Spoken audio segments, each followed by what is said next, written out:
This video contains major spoilers for Xenoblade Chronicles 1, 3, and Future Redeemed.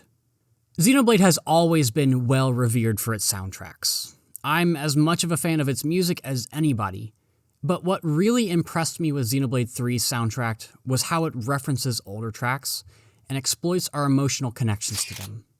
I'm Ouroboros. Let's talk.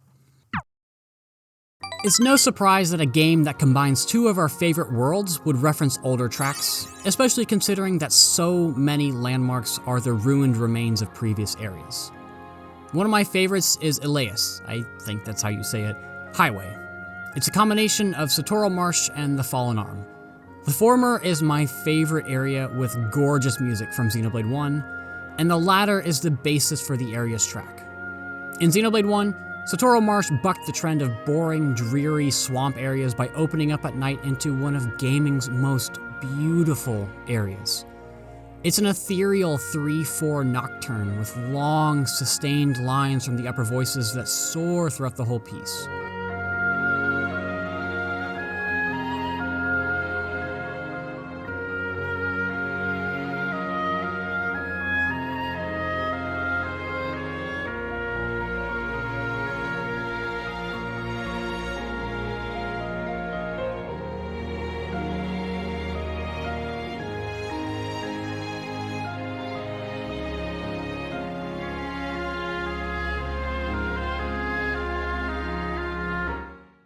The hidden Machina village on the Fallen Arm had a kind of 3/4 resolute, somber march. The staccato percussion and accompaniment contrasted the legato, flowing melody, perfect for the Machina, a near-extinct race of peaceful machine people.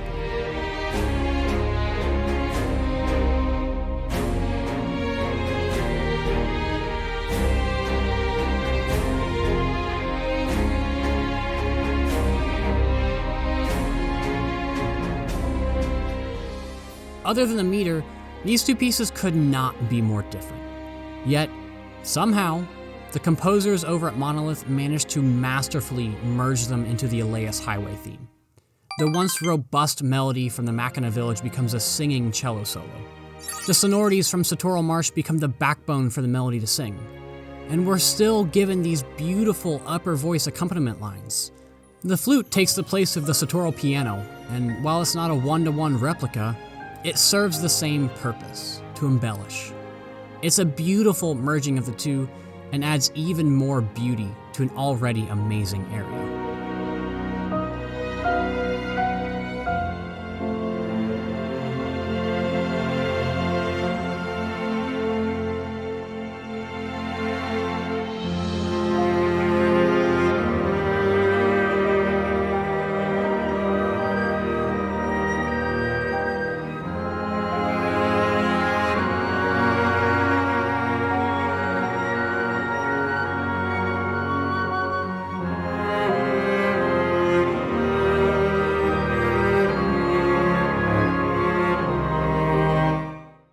It's similar to the Alpha fight at the end of Future Redeemed. For starters, it takes place in a similar-ish area to the Zanza fight. Even though you're not overlooking Earth, it's still very space-themed, and the instrumentation is the same. Zanza the Divine is a mix of rock and orchestral instruments, with the focus being on a female chorus.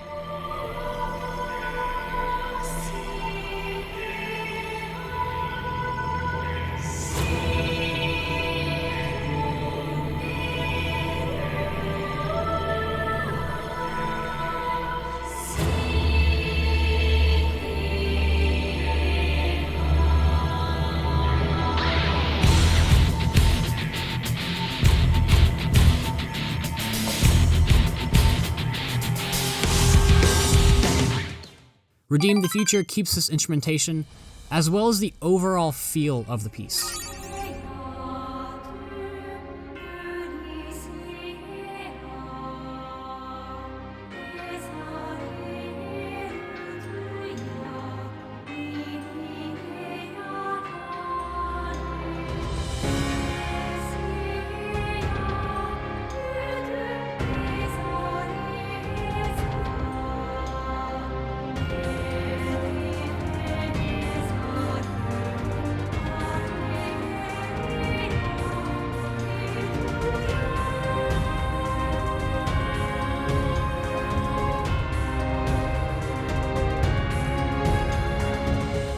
Separate out the choir and you get something that could very well be performed in a church, especially the opening. Everything else fits with a rock band. It's pretty standard Ace Plus and JRPG writing, especially for a final boss, but it's the perfect fit given that Alpha is Zanza's creation. More importantly, this is the end of the Klaus saga, so what better way to cap it off than to revisit the music that started it all. Another great reference is in the Phase 2 of the Inn fight inside of Origin.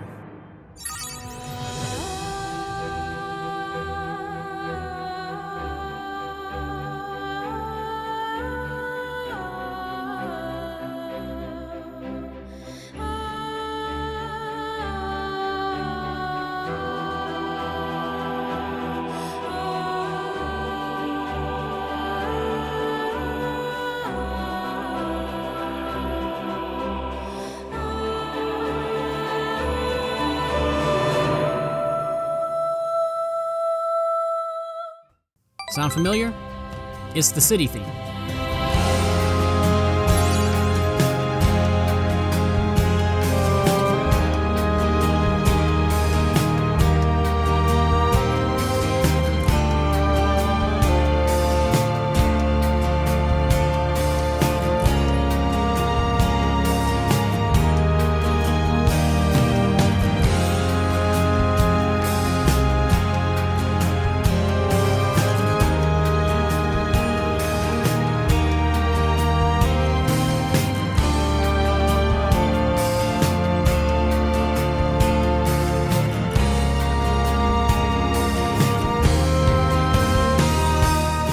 It's a long track, so you might have missed it because of the chain attack music that overrides it.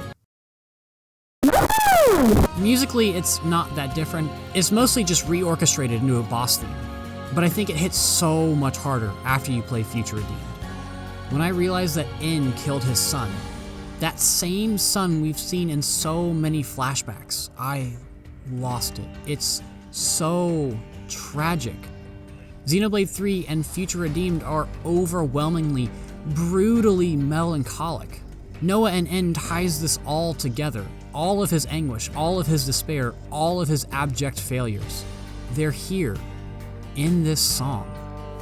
Of course, there are smaller, more subtle nods everywhere in this game. All three games have that hype cutscene music.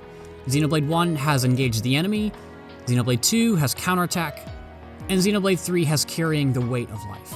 While we can pick apart the theory of this piece until we're blue in the face, I really only want to touch on one thing real quick. It directly states the other two.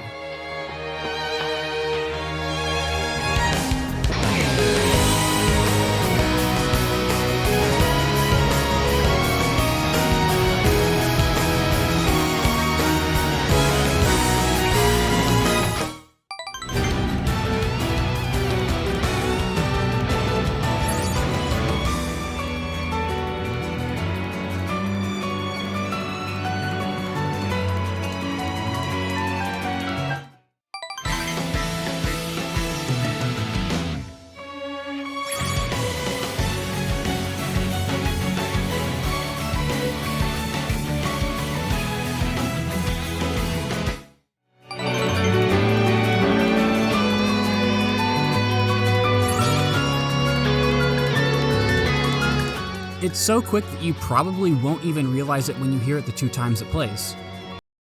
Wait, is that right? What the fuck? So it's more of a nod to the players than it is some kind of thematic base for the piece, other than the obvious theme of Ionios being 2 worlds that have merged into one. The last and most prominent example is that during Mio's homecoming. This whole sequence is like an hour and a half long of genius that deserves its own video, but I'll stick to the music for now. While Homecoming is definitely its own piece, it takes most of its cues from Offseer Noah, which is the Kavesi Offseeing tune.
Again, it's not a direct copy, but we see the orchestra swell as soon as Mio is revealed to the rest of the party.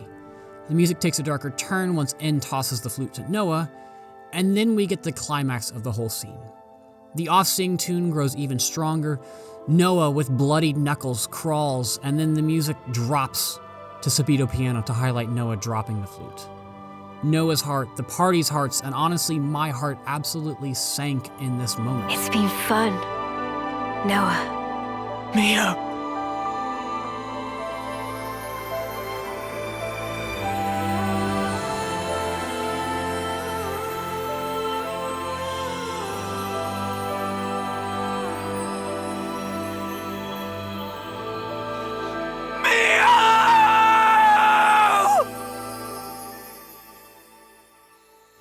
And that clank when the flute hits the ground, it's so poignant. And this is by far one of the lowest points I've ever seen in any game. The upper voices and wind chimes jingle as her motes of light dissipate into the ether. Right as En's sword slices through Noah, everything cuts. The audio, the visual, everything. We're left with silence. And it's the best tool for conveying all of these emotions, while keeping us anticipating the next chapter.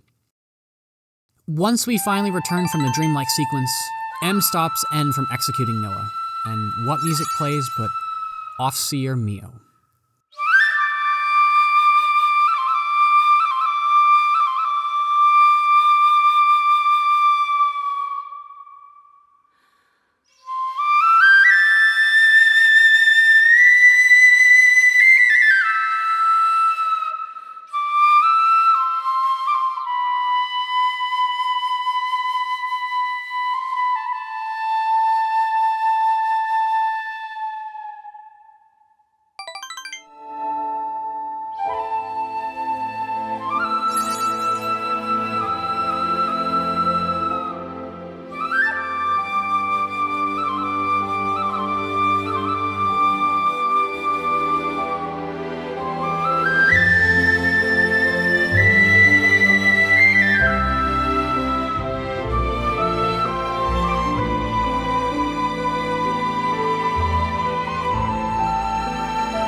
With this simple leitmotif, a kind of musical signature, if you will, we know that something is different, something is hopeful.